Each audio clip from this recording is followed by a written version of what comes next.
India Legal presents Courts Roundup.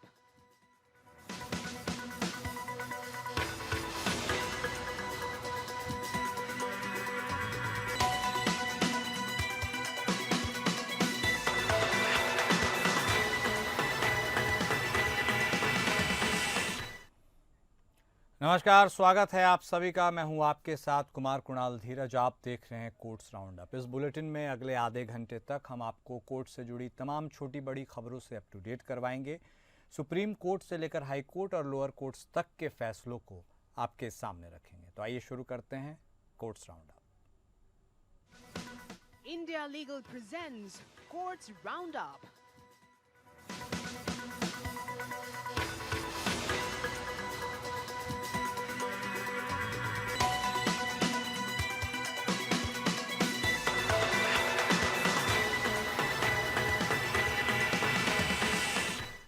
Supreme court ने देश के हाई कोर्ट में लंबित 7,24,000 से अधिक आपराधिक अपीलों के बैकलॉग को संबोधित करने के लिए कई सुझाव दिए हैं।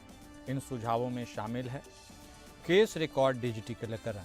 यहाँ कोर्ट रिकॉर्ड को डिजिटल रूप में बदलने से मामलों की सुनवाई और निपटारे में तेजी आएगी। प्रक्रियात्मक नियम संशोधन। अपील में नोटिस जारी होने के बाद ट्रायल रिकॉर्ड की स्वचालित मांग के लिए नियमों में बदलाव करने का सुझाव दिया गया है। एआई अनुवाद उपकरण का उपयोग। अदालत के दस्तावेजों का अनुवाद करने के लिए SUAS जैसे एआई अनुवाद उपकरणों का उपयोग करने का सुझाव दिया गया है। वीडियो कॉन्फ्रेंसिंग के माध्यम से अपील सुनवाई। कई पीठों वाले हाई कोर्ट वीडियो कॉन्फ्रेंसिंग के माध्यम से अपील सुनने पर विचार कर सकते हैं, ताकि कम लंबित मामलों वाली बेंचों को प्रिंसिपल सीट की सहायता करने में मदद मिल सके। इसके अलावा सुप्रीम कोर्ट ने यह भी कहा है कि हाई कोर्ट को आमतौर पर निश्चित अवधि की सज़ा के मामलों में सज़ा को निलंबित कर देना चाहिए, जब तक कि रिकॉर्ड पर असाधारण परिस्थितियां न लाई गई हो। यह निर्णय भगवान राम शिंदे गोसाई बनाम गुजरात राज्य NCB बनाम लखविंदर सिंह और अतुल उर्फ आशुतोष बनाम मध्य प्रदेश राज्य के फैसलों के आधार पर लिया गया है।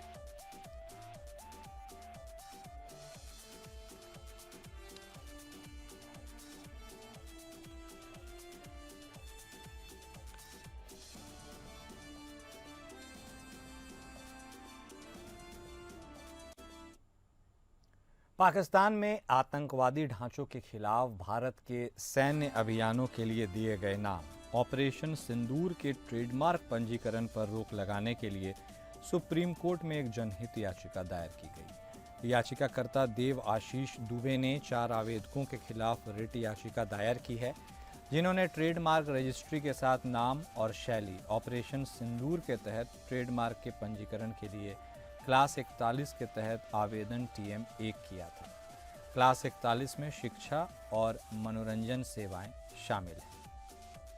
सुप्रीम कोर्ट के कुछ खास ऑर्डर और जजमेंट पर एक नज़र है और इन आवेदकों में शामिल हैं मुकेश चेतराम अग्रवाल, ग्रुप कैप्टन कमल सिंह ओबरॉय, आलोक कोठारी, जयराज T और उत्तम। आवेदन नई दिल्ली, मुंबई, चेन्नई और अहमदाबाद में रजिस्ट्रियों के साथ दायर किए गए थे।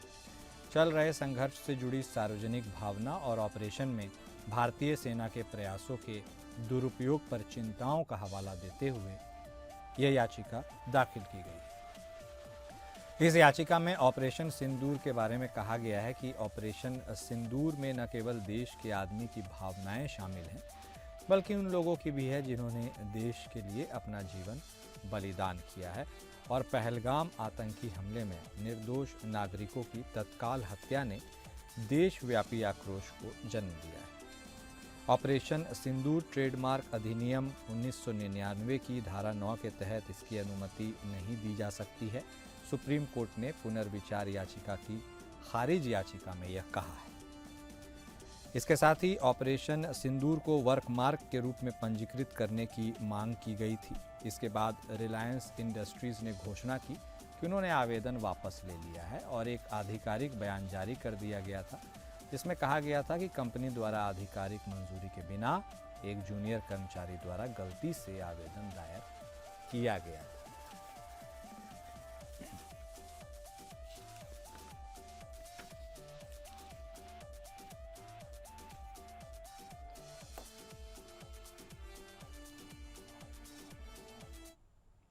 सुप्रीम कोर्ट ने मध्य प्रदेश हाई कोर्ट के एक अंतरिम आदेश पर रोक लगा दी है, जिसमें सोम डिस्टिलरीज ब्रूअरीज एंड वाइनरीज लिमिटेड के 350 करोड़ के इक्विटी शेयरों की रिहाई और बिक्री की अनुमति दी गई थी। इन शेयरों को बेनामी संपत्ति बताया गया था।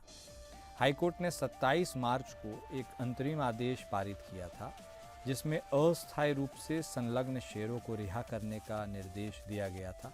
इसके बजाय हाईकोर्ट ने जगदीश कुमार अरोड़ा और सोम डिस्टिलरीज के पास रखे समान संख्या में शेयरों को संलग्न करने का आदेश दिया था। न्यायमूर्ति अभय अशोका और न्यायमूर्ति उज्ज्वल भुनिया की पीठ ने हाईकोर्ट के आदेश पर गंभीर चिंता व्यक्त की और कहा कि यह आदेश विचित्रता की सीमा पर है। पीठ ने कहा, ऐसा आदेश कैसे पारित किया जा सकता है। सुप्रीम कोर्ट ने हाईकोर्ट के अंतरिम आदेश पर रोक लगा दी है, लेकिन हाईकोर्ट को रिट याचिका पर सुनवाई जारी रखने की अनुमति दी है। केंद्र सरकार ने तर्क दिया है कि हाईकोर्ट के आदेश से बेनामी संपत्ति के निपटान की अनुमति मिलेगी, जो पीबीपीटी अधिनियम के तहत प्रतिबंधित है।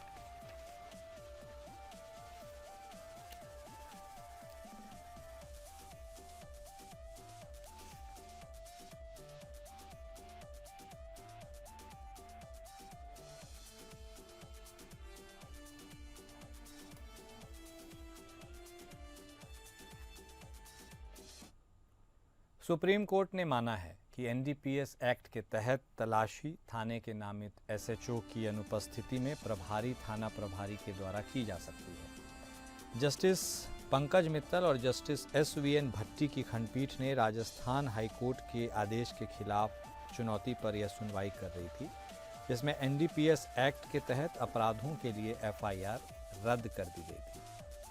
सुप्रीम कोर्ट ने कलकत्ता हाई कोर्ट से जताई सहमति और कोर्ट ने कहा कि एक्ट की धारा 42 के तहत जारी अधिसूचना के अनुसार राज्य सरकार ने थाना प्रभारी के रूप में तैनात सभी पुलिस निरीक्षकों और पुलिस उप निरीक्षकों को एक्ट की धारा 42 में उल्लिखित शक्तियों का तत्काल प्रभाव से प्रयोग करने के लिए अधिकृत किया है। हालांकि वर्तमान मामले में एसएचओ वीराराम चौधरी संबंधित तिथि पर अनुपस्थित थे, इसलिए उन्होंने एसएचओ का प्रभार सर्कल इंस्पेक्टर, जो सब इंस्पेक्टर मिस्टर कमल चंद हैं, उनको सौंप दिया, जिन्होंने तलाशी ली। खंडपीठ ने राजस्थान राज्य बनाम भेरूलाल के निर्णय का हवाला दिया, जिसमें कहा गया कि संबंधित समय पर स्टेशन हाउस ऑफिसर के रूप में अस्थायी प्रभाव रखने वाले व्यक्ति तलाशी लेने के लिए सक्षम है। न्यायालय ने हाईकोर्ट का यह दृष्टिकोण खारिज कर दिया कि तलाशी उस अधिकारी द्वारा की जानी चाहिए जो वास्तव में एसएचओ के रूप में तैनात है, न कि प्रभारी एसएचओ के रूप में। विवादित आदेश खारिज कर दिया गया।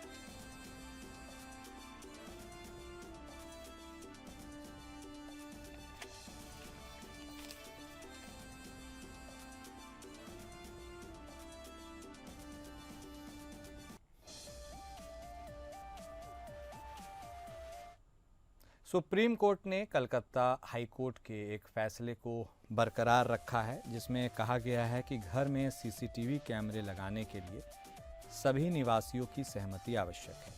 यह फैसला एक मामले में आया है जहां दो भाइयों के बीच विवाद था कि एक भाई ने घर के अंदरूनी हिस्से में सीसीटीवी कैमरे लगाए थे बिना दूसरे भाई की सहमति के। सीसीटीवी कैमरे को लेकर, इस बारे में रोक को लेकर कलकत्ता हाईकोर्ट ने कहा था कि घर के अंदरूनी हिस्से में कैमरे लगाने से किसी व्यक्ति के निजता के अधिकार का उल्लंघन होता है। सुप्रीम कोर्ट ने हाईकोर्ट के फैसले पर मुहर लगाते हुए कहा कि घर में सीसीटीवी कैमरे लगाने के लिए सभी निवासियों की सहमति आवश्यक है। निजता के अधिकार के बारे में हवाला दिया गया। कोर्ट ने कहा कि निजता का अधिकार एक मौलिक अधिकार है। कैमरों की संख्या, सुप्रीम कोर्ट ने सुझाव दिया कि घर के बाहरी हिस्से में 10 कैमरे लगाने से सुरक्षा के उद्देश्य पूरे हो सकते हैं, बिना अंदरूनी हिस्से में कैमरे लगाए। हाईकोर्ट ने आदेश दिया था कि घर के अंदरूनी हिस्से में कैमरों का संचालन रोका जाए, क्योंकि इससे निजता के अधिकार का उल्लंघन होता है। कोर्ट ने कहा था कि सीसीटीवी कैमरे लगाने के लिए सभी निवासियों की सहमति आवश्यक है।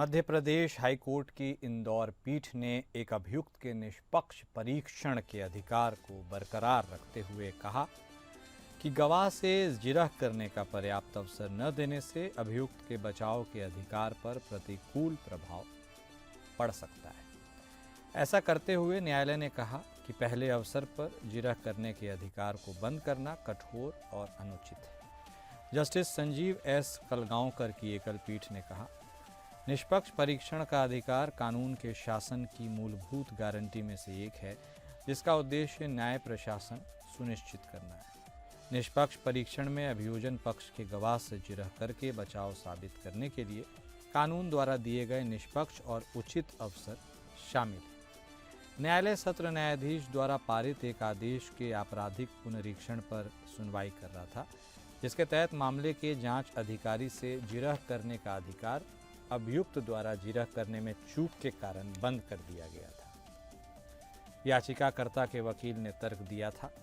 हालांकि ट्रायल कोर्ट ने आवेदन को खारिज कर दिया और देरी के आधार पर आयु से जिरह करने की अभियुक्त के अधिकार को बंद किया। वकील ने प्रस्तुत किया कि चूंकि यह अभियुक्त की ओर से एकमात्र चूक थी, इसलिए यदि आयु के जिरह करने का अवसर उसे दिया जाता है तो होने वाला खर्च अभियुक्त द्वारा वहन किया जाएगा। इसके विपरीत प्रतिवादी या राज्य के वकील ने प्रस्तुत किया कि सुनवाई की तारीख पर मौजूद सहयोगी वकील ने दूसरे गवाह से जिरह की। हालांकि उन्होंने आयु से जिरह करने से इनकार कर दिया और स्थगन का अनुरोध किया। इस प्रकार राज्य के वकील ने तर्क दिया कि ट्रायल कोर्ट ने स्थगन के अनुरोध को सही तरीके से खारिज कर दिया। पक्षों की सुनवाई के बाद न्यायालय ने कहा कि एक महत्वपूर्ण गवाह से जिरह करने का अवसर न देने से अभियुक्त के बचाव के अधिकार पर प्रतिकूल प्रभाव पड़ेगा। इस प्रकार अतिरिक्त सत्र न्यायाधीश द्वारा पारित विवादित आदेश को रद्द कर दिया गया।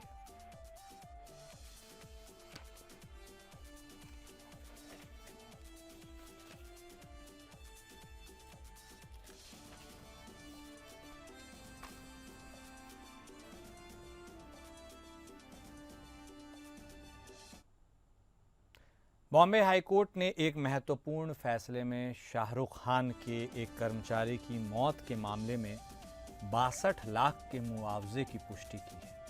यह फैसला उस मामले में आया है जहां शाहरुख खान के एक कर्मचारी की सड़क दुर्घटना में घायल होने के बाद मौत हो गई थी। शाहरुख खान के कर्मचारी की सड़क दुर्घटना में घायल होने के बाद मौत हो गई थी। कर्मचारी के परिवार ने मुआवजे का दावा किया था, जिसे मोटर दुर्घटना दावा न्यायाधिकरण ने खारिज कर दिया था। बॉम्बे हाईकोर्ट ने MACT के फैसले को पलटते हुए 62 लाख के मुआवजे की पुष्टि की है। न्यायमूर्ति ने अपने आदेश में कहा है कि मुआवजा राशि का भुगतान शाहरुख खान की कंपनी रेड चिलीज एंटरटेनमेंट द्वारा किया जाना चाहिए। मुआवजे की राशि हाईकोर्ट ने 62 लाख की मुआवजा राशि को उचित ठहराया है। कोर्ट ने माना कि कर्मचारी की मौत सड़क दुर्घटना में घायल होने के कारण हुई थी। हाईकोर्ट ने शाहरुख खान की कंपनी को मुआवजा राशि का भुगतान करने का आदेश दिया है।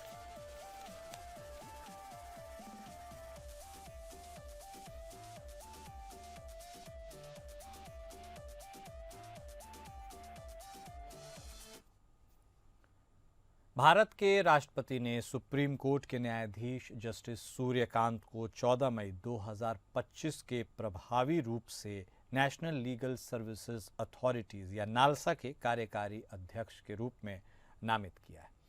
इस संबंध में एक अधिसूचना कानून और न्याय मंत्रालय द्वारा जारी की गई है, जिसमें राष्ट्रपति की नामांकन की घोषणा की गई है, जो कानूनी सेवा प्राधिकरण अधिनियम 1987 की धारा 3 भाग 2 भाग B के तहत शक्तियों का प्रयोग करते हुए की गई है।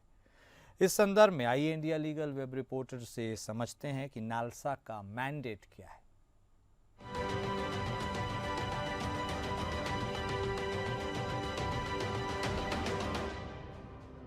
प्रेसिडेंट ऑफ इंडिया ने जस्टिस सूर्यकांत को national legal services authority NALSA का नया एग्जीक्यूटिव चेयरमैन नॉमिनेट किया है। नालसा एक स्टैट्यूटरी बॉडी है जो लीगल सर्विसेज अथॉरिटीज एक्ट 1987 के तहत बनाया गया था। इसका मकसद है कि समाज के आर्थिक और सामाजिक रूप से कमजोर वर्गों की मुफ्त और प्रभावी कानूनी सेवाएं दी जा सके। नालसा ये सुनिश्चित करता है कि किसी भी नागरिक को सिर्फ पैसा या अन्य समस्याओं के कारण न्याय से वंचित ना होना पड़े। नालसा लोक अदालत का भी आयोजन करता है। ये एक इनफॉर्मल कोर्ट है जो मीडिएशन और आर्बिट्रेशन के जरिए जल्दी और सस्ती तरीकों से विवाद का समाधान करता है। ये nomination ministry of law and justice के द्वारा एक ऑफिशियल नोटिफिकेशन के जरिए अनाउंस की गई है जो लीगल सर्विसेज अथॉरिटीज एक्ट 1987 के सेक्शन 3 सबसेक्शन 2 क्लॉज बी के तहत आता है। जस्टिस सूर्यकांत जस्टिस BR गवाई के स्थान लेंगे, जो अब नालसा के एग्जीक्यूटिव चेयरमैन हैं, जिनका अगला चीफ जस्टिस ऑफ इंडिया बनाया जा रहा है। For more such legal updates follow India legal.